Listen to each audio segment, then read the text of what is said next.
बातमी आहे नागपूरमध्ये मनपा निवडणूक भाजप स्वबळावरती लढणार असं सूत्रांकडून कळतंय।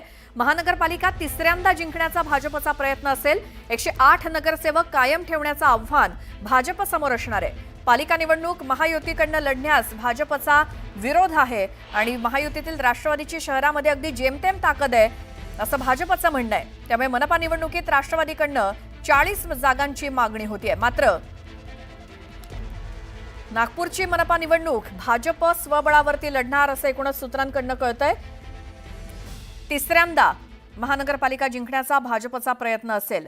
अधिक माहितीसाठी जाऊयात आमचे प्रतिनिधी उदय तिमांडे आपल्या सोबत आहेत। उदय, नागपूर महापालिका निवडणुकीत भाजपला महायुती का नकोय?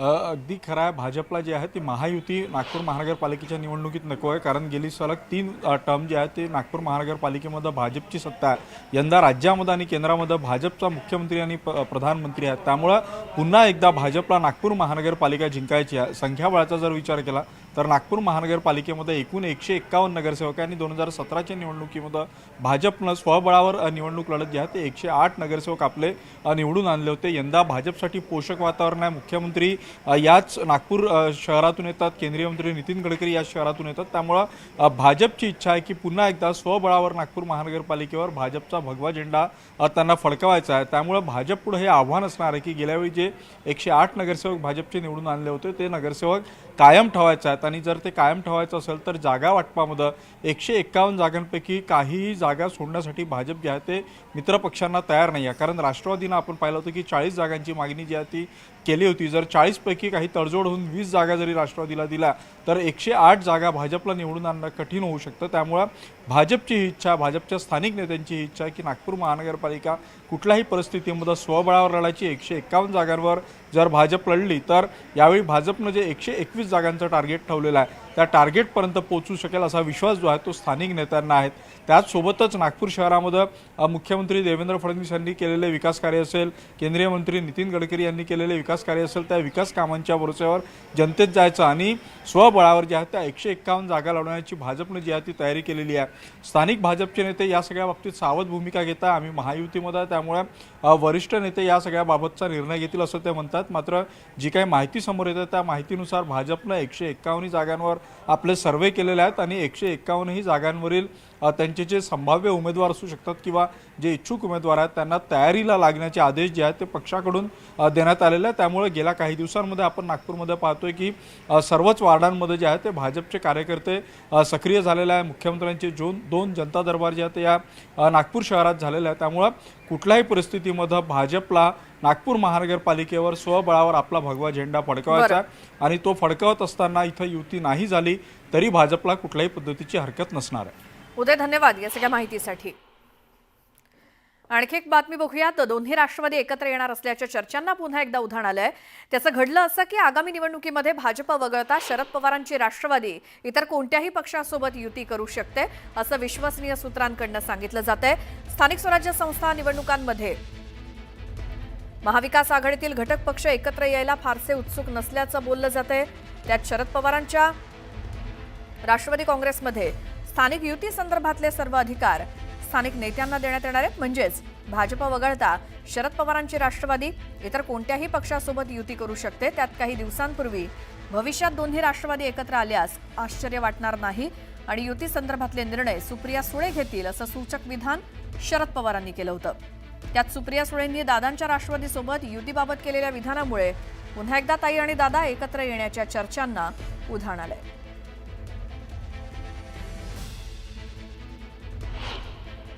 एखाद्या पालिकेत दादांसोबत जायची वेळ आली तर मग तुम्ही तयार असणार का सगळे? आता बघा, आता पाऊस पडला तर मी रेनकोट घालणार का छत्री, यातून मी निर्णय घेतलेला आहे। एखाद्या पालिकेत दादांसोबत जायची वेळ आली तर मग तुम्ही तयार असणार का सगळे? आता बघा, आता पाऊस पडला तर मी रेनकोट घालणार का छत्री, यातून मी निर्णय घेतलेला आहे। भाजप सोडून कुठल्याही पक्षासोबत युती करायला तयार आहे। स्थानिक नेते तिथला निर्णय घेतील असं काही चर्चा झाली आहे तुमच्यात? कारण अशी नाही आहे, आमची लाईन नेहमीच असते। किती वर्ष, 26 वर्ष हीच लाईन आहे की स्थानिक नेते ठरवतील। मग काँग्रेस बरोबर तेव्हा जायचं नाही जायचं सगळं स्थानिक नेते ठरवतात नेहमी। हेच कार्यकर्त्यांचं इलेक्शन आहे। कार्यकर्त्यांना हीच तर पवार साहेबांची ताकद आहे ना. पण ताई सत्तेचं विकेंद्रीकरण, सत्ता साहेबांकडे एकट्याकडे कधीच राहिली नाही, त्याचं विकेंद्रीकरण झालं. तुम्हाला अधिकार देतोय, तुम्ही निर्णय घ्या. एकीकडे पवार कुटुंब एकत्र येण्याच्या चर्चा जोर धरत असताना दुसरीकडे ठाकरे बंधू एकत्र येणार का या चर्चा सुरू आहेत. पण पहिली टाळी कोण देणार यावरनं सध्या मोठा राजकीय खल सुरू असल्याचं बोललं जात आहे. एकीकडे कार्यकर्त्यांमध्ये उत्साहाचं वातावरण आहे, दुसरीकडे नेते सुद्धा सकारात्मक भूमिका घेत आहेत. अशावेळी भास्कर जाधव यांनी केलेलं विधान मात्र चर्चेत आलंय. युतीच्या प्रस्तावावरती राज ठाकरेंनी प्रतिसाद दिला पाहिजे असं मत भास्कर जाधव यांनी व्यक्त केलं. इतिहासातले वाद विसरून एकत्र येण्यासंदर्भातलं वक्तव्य राज ठाकरेंनी केलं होतं, त्यामुळे महाराष्ट्राच्या हितासाठी राज ठाकरेंनी प्रस्ताव दिला पाहिजे असं भास्कर जाधव म्हणाले. आता भास्कर जाधव यांच्या विधानानंतर मनसे काय भूमिका घेणार किंवा काय उत्तर देणार हे पाहणं महत्त्वाचं असेल. पहिला प्रस्ताव हा राजसाहेबांनी मांडलेला आहे आणि राजसाहेबांनी मांडल्यामुळं राजसाहेबांचं महाराष्ट्राच्या हितापेक्षा आमची भांडणं छोटी आहे असं राजसाहेब म्हणाले. त्यामुळं महाराष्ट्राच्या हिताच्या दृष्टीनं दोघांनी एकत्र कसं यावं, मला वाटतं हा प्रस्ताव राजसाहेबांनी दिला तर महाराष्ट्राच्या हिताच्या दृष्टीने योग्य ठरेल असं मला वाटतं. राजकीय विश्लेषकाचं संपूर्ण विश्लेषण बघितलं, ऐकलं.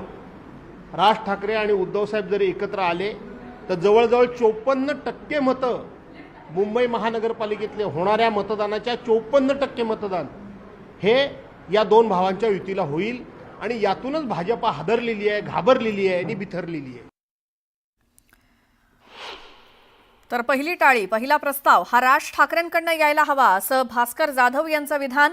पहिली टाळी तुम्ही द्या असं भास्कर जाधव यांचं म्हणणं आहे.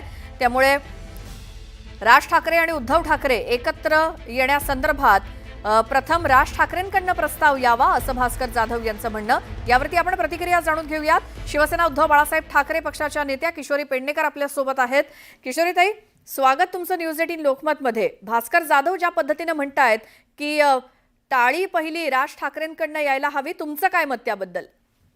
नाही, मला टाळी पहिली काय दुसरी काय हे मला माहिती नाही.